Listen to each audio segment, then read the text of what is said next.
In this video, I'll be showing you how to install Windows 11 on a new PC. It's a very simple method, so if you find this video helpful, be sure to drop a like and subscribe. It's actually very easy to go ahead and do this. So all we want to do is go over to our browser of choice. On your screen, you might see like a little activate Windows icon right here.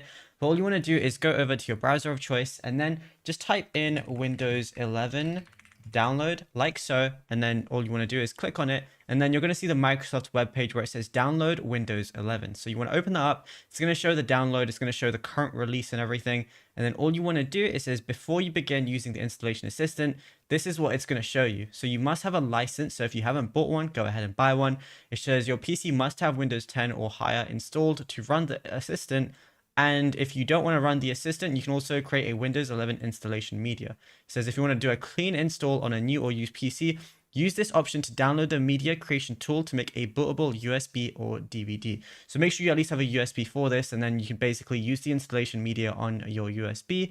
And then you can also do an ISO as well. And it says this is an option, or you can create a virtual machine to install Windows 11. So you can do either of these options, but I think installation media is the best one. All you want to do is go ahead and click download now. And then all you want to do is have that media creation tool in a USB and then go ahead and run it. And then you'll have Windows 11 installed on your PC. And it's as simple as that.